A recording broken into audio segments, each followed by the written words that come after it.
Bergen-Fischer Media. Is it possible to change things? Can I rise above the flood?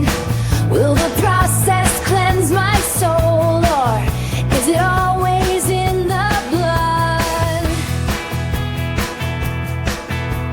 Hey guys, I want to welcome everybody back to the In the Blood podcast. Today, Jason and I are going to be going through our second round now, I think, of questions that we've gotten from listeners. And over this past year, man, the amount of feedback we've gotten for this show is increased dramatically. So I want to thank everybody for that. It's so cool to hear back from people and to hear really what they want to know from us or about us, right? So without too much build-up, I mean, I've selected there were a lot of questions that were kind of like repeated, so I boiled them down to the most common questions and also filtered them according to the names of the people who were willing to be named. So if you sent in a question, you say, hey, well, this is my question, but this isn't my name, that's what's going on. We haven't forgotten about you. If you want to be name dropped, let us know. We will happily bring you up to our Z-grade celebrity status on this show. Dun, dun, dun. In the Blood top 10 questions. Okay, so how did you want to go through these, sir? Did you want to take turns reading them, or? Sure. And guess what? I'm going to go first. Okay. Jared from Boston. What advice do you have for someone who feels like they're constantly walking on eggshells in a friendship? Should I address it or should I let it go? Okay, this is going to be one of those do as I say, not do as I do situations. They want you walking on eggshells. I keep on walking on those eggshells till you're right out the door and away from this person. Mm-hmm. In my experience, addressing it with these people or these type of people, it doesn't usually end well. I personally go a little bit different. I give them one chance in these kind of scenarios. Okay. You know, when you and I had issue, you know, one of us brings it up to the other and says, hey, bang. You know, so I would say give them a chance. You know, bring it up once, confront it, and tell them the outlook you're coming for, the outcome you're looking for when you bring it up. And of course, you can mediate there and go back and forth and come up with something that works for both of you. But give it one chance. And if they keep putting you in that kind of a position, or you also have to realize, are you putting yourself in that position? Mm. You know, take a deep look before you go and confront it to find out, is there something that you're not addressing? Or is there something that they are deliberately putting, the position you feel they are putting you in? But remember, accountability is number one. Well, fair enough. I mean, though we both have different approaches to things, I think the one thing we're in agreement is do not let it slide. You have to bring it up on some level. Right. Okay. I like this question because it names me. But just to stick it to the person who sent in the question, I'm going to get you to answer it first. Because they're from my hometown? Yeah. Oh, just because they're from your hometown. Hometown? Sorry. I don't know if it's a hometown. I've never lived there. Anyways, Maya from Toronto asks, AC, you talk a lot about platonic relationships. How do you maintain deep connections with friends when life gets busy? And by AC, we're going to say Jason. Okay, so I will answer first. I've got no problem with that. I'm the better looking one anyways. So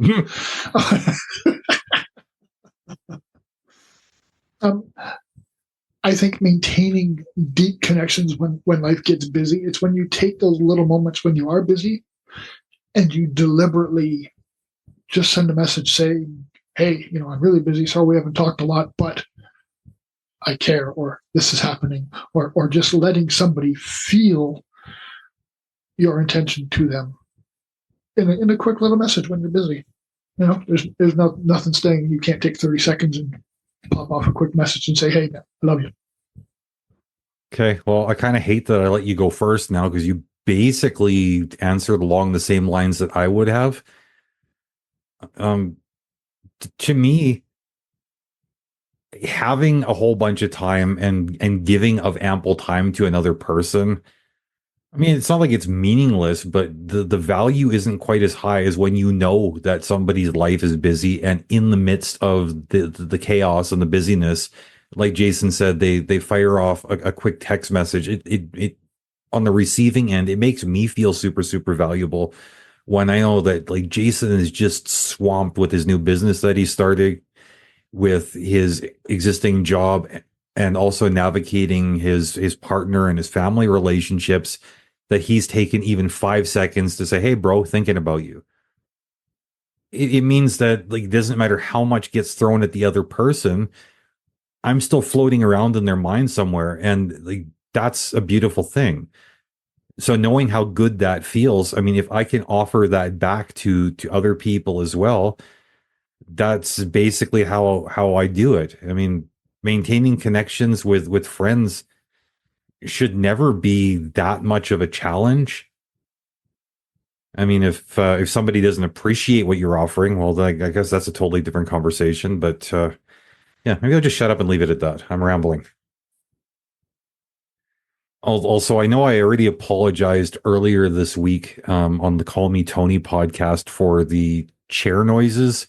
I've got a new to me chair that's still creaking. And though I promised the last time I spoke into a microphone that I was going to lubricate the chair and make it stop making noises, I just noticed that every time I shift in my seat, it's making a creak. So if you hear that and it's bothering you, I'm aware. I'm sorry. Just not sorry enough to do anything about it, apparently. All right. And then moving on from that, Aria from Vancouver. In your podcast, you talk about navigating family estrangement. How do you handle boundaries when it comes to close friends versus family members? Great question. Mm-hmm.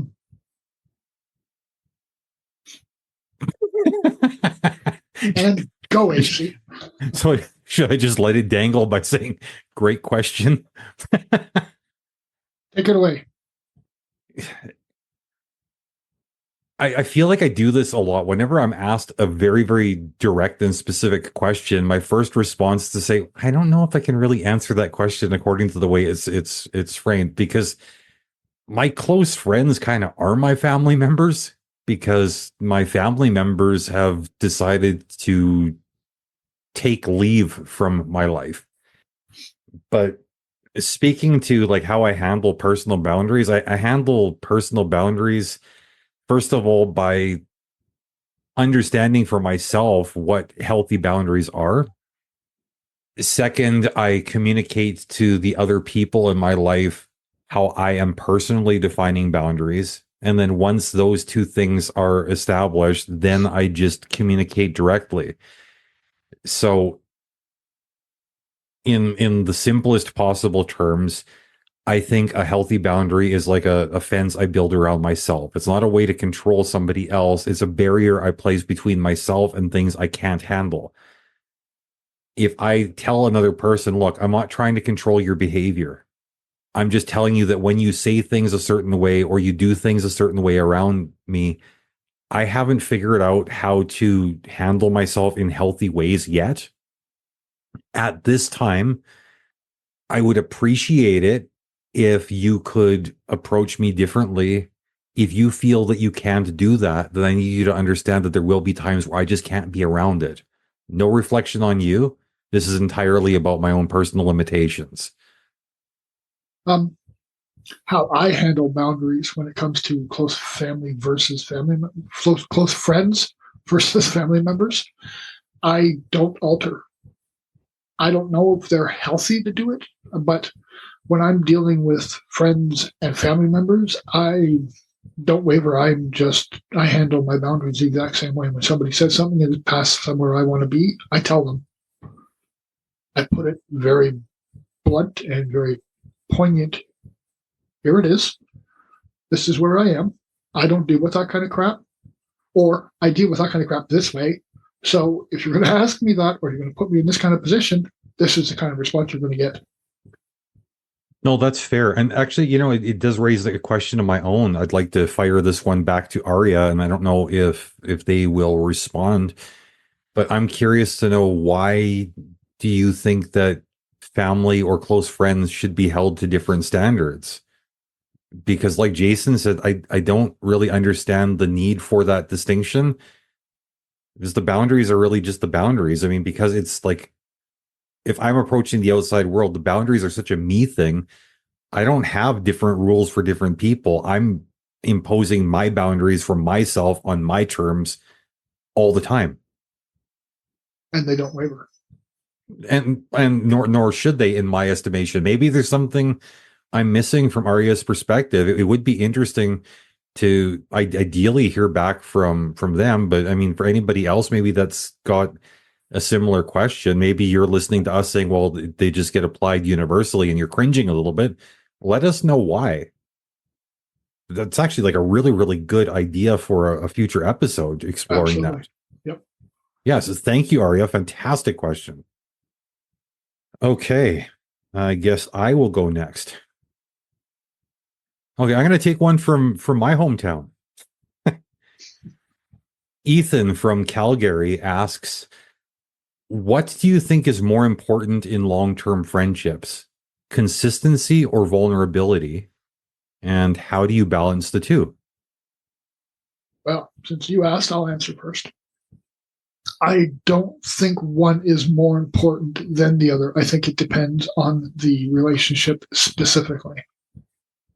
There are some people that depend more on consistency, and there are some people who focus more on being vulnerable and available to somebody. So I don't think one is more important in a long-term relationship. I think it depends on the relationship itself, and you will navigate it that way. Yeah, I find like the second half to Ethan's question, how do you balance the two? I mean, that's really where it all lives for me, because I don't really see this as a one versus the other. I see it as a sliding scale, and there's a huge amount of gray area overlap between the two as far as like what's more important to me. Mm-hmm. Some people, I really do appreciate the fact that they're super duper consistent, right? Mm-hmm. At the same time, not everybody is capable of consistency. Those people who are incapable of consistency, I'm way more tolerant of the inconsistency if they're vulnerable enough where I understand where the inconsistency is coming from. If they're super consistent, they don't need to be vulnerable, because it's like they just show up when they need to show up. I don't need to understand so much. I can appreciate what they consistently bring to the table. Right. I mean, whether the consistency is like a consistently good or consistently bad, I mean, consistency for me as an individual is a really, really valuable thing, because I deal with a lot of underlying anxiety. The best way to minimize my anxiety is to let me know exactly what I'm dealing with. Mm-hmm. But at the same time, I'm also kind of like an effed up person who's got like trauma and pain in their past. So if you're vulnerable, then I feel like we're connecting on a different level, and you make me less anxious, or I feel less anxious around you, I should say, Mm-hmm. because I feel like there's a shared experience. There's a depth of understanding where certain things can be unspoken. Mm-hmm. So to answer Ethan's question, like Jason said, it really depends on the situation, like which of those two is more important. And I hope I've done an adequate job of explaining how I balance them. Mm-hmm. And sometimes in relationships, I'm going to refer to ours, sometimes it changes. Sometimes we are super consistent with each other. Sometimes I'm consistent and you're vulnerable. Sometimes you're consistent and I'm vulnerable. There's no hard or fast rule that you have to balance the two. In the end, it's what the person needs in the moment. That is what's going to help a long-term relationship, understanding the person that you're in it with. Maybe it's a little silly, but like as you're answering the question, I'm sort of picturing this imaginary situation where like somebody is just like being really, really vulnerable with you, and you say, you know what? I'm gonna have to put you on pause there. you've done a really, really good job of being vulnerable, but I need to see just a touch more consistency. Like, I don't know. I'm just, I don't mean to be dismissive to Ethan. I appreciate the question. It just, yeah. Actually, there's no but. I just do appreciate the question. It was a good one. So that actually carries right on to my question. Maha. So even though the name isn't mentioned, it's still addressed to you, AC. Okay. You often mention your friend Jason in your episodes. What are the key things that make your friendship work so well? That's from Tyler in New York. You're right. That does lead in nicely from the last question. I think some of the key things, and this is definitely not a complete list. I can only speak from where I'm at in the moment today. Tomorrow, again, there may be different things that I like and hate about Jason. But I think in a general sense, the biggest thing is that combination of vulnerability and consistency. Yes, there are times, as we've mentioned, sometime in the last couple of episodes, and probably in this one as well, that we're not always the most consistent people, whether we try to be or not. It just doesn't always happen. There are also times where I think Jason and I have struggled individually in the past as far as not being consistently vulnerable, because there's times like when I haven't heard from you for a while, right? And I start worrying about you and I reach out and I don't hear back. And then when you eventually come up for air, you just say, sorry, brother, I got inside my head a little bit like I do. And I knew I needed to reach out, but I just couldn't bring myself to do it, or some version of that. Because you need to you need to know what you're dealing with before you ask for help with dealing with it. I'm very, very much the same way. But the fact that we've established that routine of being able to vulnerably communicate in honest terms too, I mean, that is super, super valuable. The fact that when we are faced with a misunderstanding or even a disagreement, sometimes a hostile disagreement, it doesn't stay hostile for long, because we take the time to engage in dialogue and just say, look, am I understanding you to say XYZ for the Americans, but am I understanding you to say this? And the other one of us can say, well, no, you're misunderstanding. That's not what I meant. Or you say, yeah, you actually understood me perfectly. Okay, well, now that we've established that the message sent is the message received, then we can move past there and start looking at, okay, like, why was that message sent? Because to me, that sounds like kind of an ugly thing to hurl my way. What's motivating you to do that? And because it's really, without getting into specifics, it's the fact that we've like evolved this routine where we can dissect a possibly volatile situation until the volatility is removed. We're left with a bunch of disassembled volatility components laid out on the table that we can just like calmly examine, because now they're all harmless. Then we can move forward. I don't have any other friendships or relationships that are like that. I don't know anybody else whose mind compatibly engages in that similar process with me. And to me, that is like kind of the biggest thing about why our friendship works so well. So I'm going to push a little piece in there too, even though the question was directed at you. I think one thing that makes our relationship work phenomenally is that we have had those blowouts. We have had the big, I freaking hate you for 6, 7, 8 months stretches.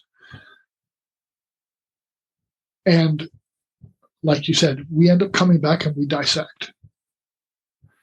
And we learn from our past. We don't just deal with it and move forward. We learn from it and we change our actions for each other. Mm. You know, we've had some pretty huge blowouts. But in the end, in the moment, we took it personally. But in the end, neither of us took it personally. We both looked at it and said, okay, so what was really going on here? What was really needed? And then we'll start talking again. And once we become coherent with each other again, we bring up, okay, so this was happening. What was going on in your head? What did you need? Where was this coming from? We ask the flurry of questions and we answer them honestly.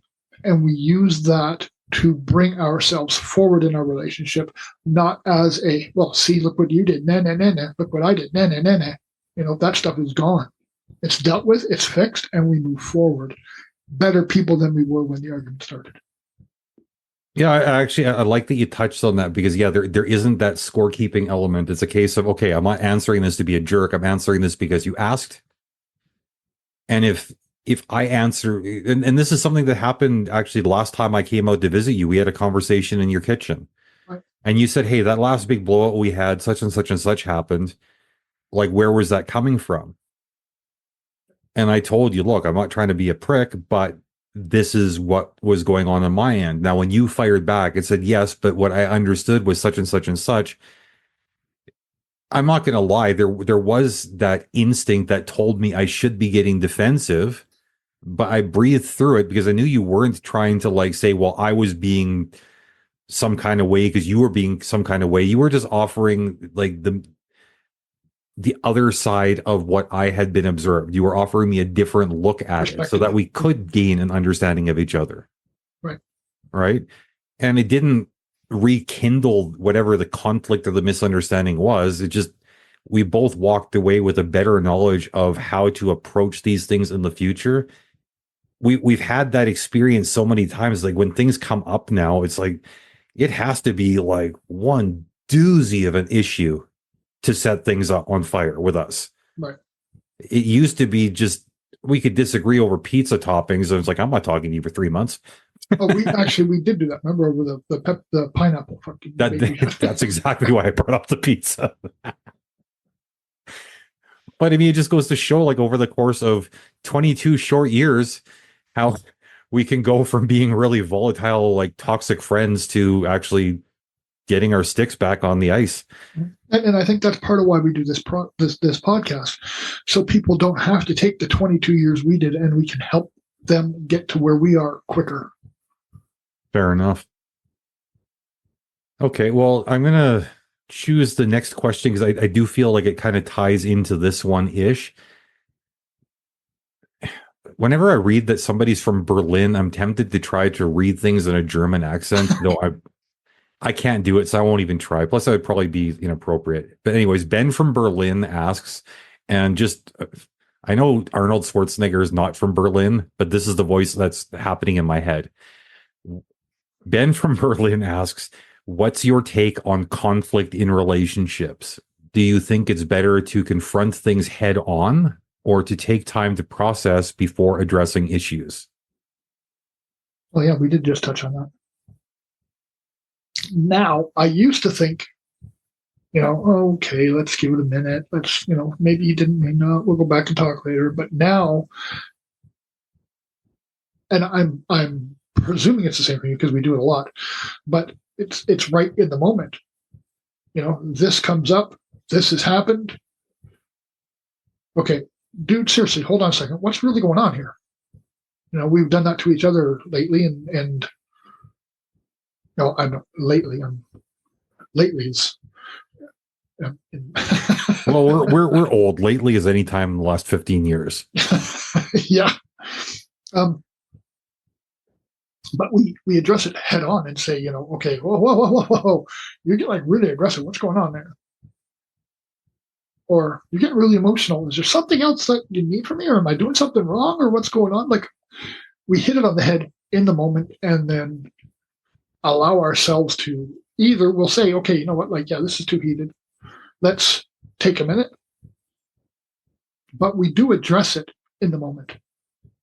Yeah, like when I looked at the question of like, do you think it's better to confront things head on or take time to process before addressing issues? My simple answer would have been yes. Yeah, fair enough. I mean, one of the things you said to me, and I like the way you have started phrasing it. It's a fairly recent-ish development, like within the last 18 months, is if we start having a conversation that looks like it's going to go sideways, like we know we're driving on ice. Mm-hmm. You have said, do you mind if we put a pin in this right now? Because I'm not sure that we're going to have a productive outcome. Mm-hmm. You know, and that's totally fine. You have addressed it, but you have addressed it in a way that allows us to take time to process before readdressing it. Mm-hmm. Or I'll also preface with, okay, I'm not mad or pissed off, but this happened, and I just want to understand, like, why. Yeah, which for me is awesome. I don't know if you do this just because it's me or if you do this in general, but there's nothing worse for me and my brand of anxiety than for somebody to say, we need to talk, but not right now. And then I got to sit there stressing until that conversation, wondering, okay, what am I in trouble for? When you could say, this is the specific issue, this is where I'm coming from. I do want to bring this up, but I don't think this is the best time. Is that okay with you? Right. And there have been times where it has not been okay with me, where I said, like, can we at least like brush past it a little bit? Because there's some things I need to say, or I'm going to go mental. And you have been very, very accommodating in saying, yes, you let me like blow off some pressure, and you can say, okay, brother, I don't want to respond to that right now. I do want to, like I said, keep a pin in it. We will talk about it. I hear where you're coming from. And now that gives me something to talk about until we bring things up next time. Right. And I'm going to reiterate a little bit on an answer we gave a bit earlier, but we also give the opportunity to know what the other person needs. Like, sometimes you have to ask, sometimes we say it, but we'll start off a conversation. Listen, I'm just bitching. I need you to hear me, because I just got to get this off my chest. It may not even have anything to do with you, but it's, here's what my situation is. I need to yell at somebody. You got a minute? Yeah. Fair. All right. So, Sophia from Sydney, you mentioned finding personal empowerment through self-care. How do you practice self-care without feeling guilty or selfish? This is going to be kind of a hard one for me. So I think you're going to have to answer it. And so Sophia understands I'm incapable of feeling guilt. It's just one of those emotions I don't have, no matter how hard I try. So anything I do is going to be guilt-free. Well, and that would be my answer. I don't hold guilt because I don't think there's a reason to have it. Okay, so for slightly different reasons, we're both operating guilt-free, so that makes that part easy for us. Mm-hmm. How I practice self-care without feeling selfish is I approach self-care with the understanding that if I don't take the time for that self-care, I'm not really any good to anybody else anyways. It's kind of like when you're flying on an airplane and they tell you that if in the event of cabin depressurization, whatever, an oxygen mask will fall down from the ceiling. They tell you to put your mask on first before assisting anybody else. My self-care rituals are based around that same idea. If I'm not centered, balanced, rested, disciplined mentally, any of these things, I'm going to bring the worst versions of myself to different people in different situations. And because I care about them, I don't want to do that. So personal empowerment and self-care, I really do think that these aren't separate things. These are very, very much woven together for me. Mm-hmm. And well, it's a really simple statement. How can you give your best to somebody else if you're not keeping yourself at your best? Right. Okay. Another international question, which gets me right back into that nasty frame of mind where I want to read it in an accent. I will restrain. But David from Manchester asks, Jason, how did your childhood experiences shape your views on friendships and relationships today? And do you still struggle with any of these issues from your past?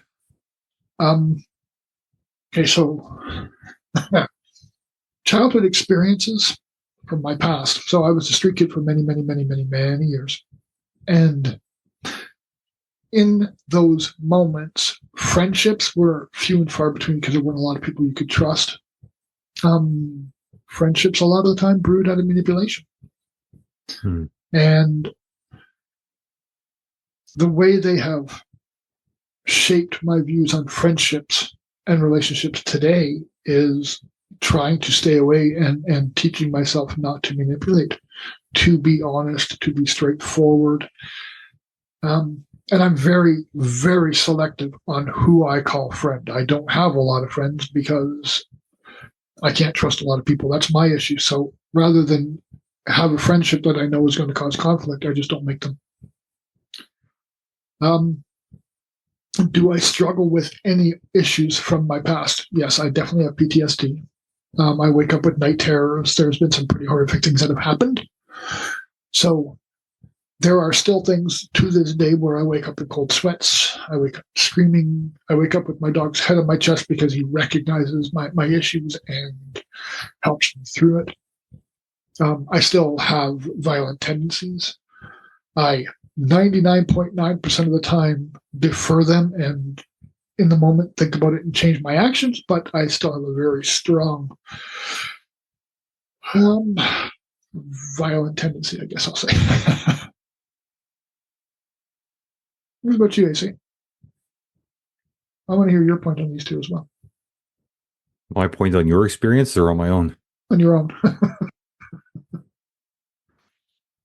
Well, for me, childhood was difficult, not in all of the same ways that yours were. I think we've talked about this on podcasts before, how even though our physical surroundings were different, the emotional experience was extremely similar. Mm-hmm. I also struggle with, I'm going to say friendships specifically, it just because when I was a kid, we moved around so much.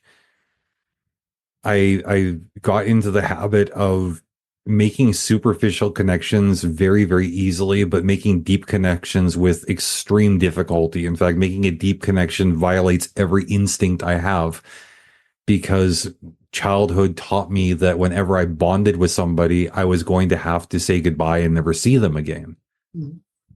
People, well, I can't say people came and went. I came and went all the time. When I was in my teenage years living abroad, going to an international school, I mean, people, even then, they were coming and going all the time.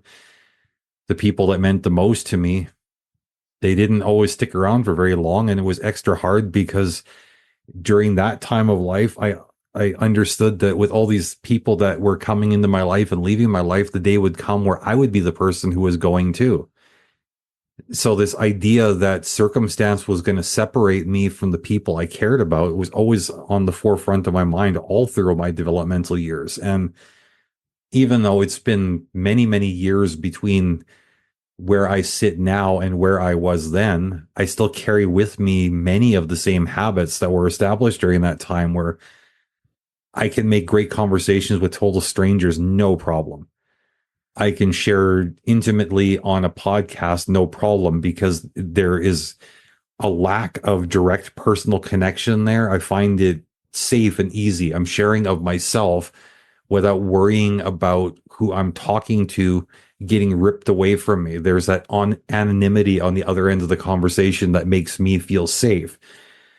You know, to answer the second part of the question, do you still struggle with any of these issues from your past? Like, I don't struggle with them. They largely define my approach to things. I am working on adjusting certain things, but I'm not struggling in the sense where, oh, I just really, really hate being this way and I got to do everything I can to like fight it. I appreciate who I am and how I am. I respect my limitations based on the way I was brought up. That being said, I do try to push past my comfort zone wherever it is not too uncomfortable to do so. I am redefining the boundaries of my comfort zone, but to say that I'm struggling would be dishonest because I never pushed myself that far. All right. So Emily from Los Angeles asks, as someone who's dealt with anxiety, how do you communicate your needs in a relationship without pushing people away? In short, I don't. Now, and I'm not saying I don't communicate my needs. I'm saying I don't do it without pushing people away. I can't choose how they're going to react to me communicating my needs. I know I can be a lot to handle. I have been described as high maintenance by many people. To me, that's a matter of personal taste on their end. So I don't really, I don't let it get to me. That's just them expressing their own limitations, right? But how I communicate my needs is just by, first of all, taking a bit of time to think about what those needs are, taking a little bit more time to think of how to articulate these needs, choosing a time when it's appropriate to share these properly articulated needs, being receptive to follow-up questions. But if people feel like that's too much and they feel like they're being pushed away, I can't really control that. The only control I have is, like just going out of my way to make sure that I communicate in a way that is not accusatory and that I'm choosing an appropriate time where people don't naturally get on the defensive just because the circumstances are wrong. I take a little bit of a different approach. I accept responsibility, and AC's philosophy and mine are identical. Offenses taken, not given. How you choose to react to any given situation is up to you, not up to me. But to avoid the conflict with my partner, I always preface what I'm going to ask of somebody. I'm not here to pressure you. I'm not here to make this your responsibility. But I have a need right now, and I would like you to help me fulfill it. But if you're in a position where you can't, be honest with me. Let me know if there's a piece of it you can. That may be enough. But let me know. So here goes, and then I'll ask my question, or ask for help, or whatever it is that's needed in that given situation. There's a lot of miscommunication, I think, that happens because when some people ask for something, the tonality may be wrong. If you're in an emotional state, you may come with that question, and it may sound like you're being accusatory. But if you preface it and let the person know where you're coming from, that disengages any misconception because you very plainly and cleanly told them what you need. So if that pushes them away, then you have to change the statement because you're no longer pushing away. The person's choosing not to be there. Very similar to what you said. Fair enough. And thank you for the question, Emily. That was an awesome one. Yeah, very much. Okay, and lastly, Olivia from Melbourne. You've spoken about the importance of authenticity. How do you stay true to yourself when people around you expect you to behave differently? It's almost like she's listened to our show. So I'll hit that one first, if that's cool. Yeah. I don't live up to other people's expectations. I live up to my own. Yeah. If people can't accept me for who I am, then that's their problem. My authenticity is who I am. And if they can't handle that, if they expect me to behave differently, that's their pile to clean up. It's not on me to expect to behave the way people want me to. It's up to other people to accept me for who I am, or I don't need to be in that situation. I'm okay with that. It's Olivia, if you're asking for yourself, don't give the people that expect you to behave differently the time that they think they deserve. Be who you are. Be what you are to the best of your ability, because that person is awesome. That person doesn't need to change. That person doesn't need to behave differently. That person just needs to find the people that love you for who you are and accept you. Fair. Yeah, this is a question that I'm probably going to answer with a little less tact and a little bit more snark than Jason has, which maybe isn't the best way to end an episode, but well, that's where we're ending up. When people expect me to behave differently, I'm a firm believer in the idea that expectations lead to disappointments. You know, and you're free to expect whatever you want. You're free to be disappointed. Disappointment isn't something I can help, but because I'm authentic, because I'm clear about my positions, my motivations, I'm clear about who I am and what I'm all about, and I'm clear about these things from the get-go. You're free to be disappointed, but if you're surprised, I'm sorry, you haven't been paying attention, and that is not on me.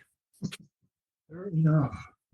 So do you have a less hostile, maybe more flowery way to cap things off here? Because I don't want to leave anybody with a sour taste in their mouth today. Well, how they choose to take our responses is up to them to ask the questions. I just wanted to thank them for their questions. Like, these were phenomenal questions. Keep writing them, keep putting them in. And if those of you from the questions that we asked want more definition, or it sparked another question, send it again. Let us know who you are so we can respond to the question about the question or the second question you have or whatever. But thank you very much for all the questions you did ask. Those are fantastic questions, very in-depth, thoughtable questions. No, and I want to mirror everything you just said. Each of those questions was actually good enough where I think that it would have been a good theme for its own episode. Mm-hmm. And many of them may be actually in the future. So actually, yeah, I can at least think of a couple that will be an episode. So yeah, if that happens, I mean, we'll make sure to mention your name at that time. I mean, maybe we'll even reach out to some of you and see if you wanted to come on and have a conversation with us about those questions. Oh, there you go. Yeah. And if you weren't one of the people who sent in a question, I mean, you could be. Yep. If you'd like to be a guest with Jason and or I, we are available in thebloodpod@gmail.com. We can set something up.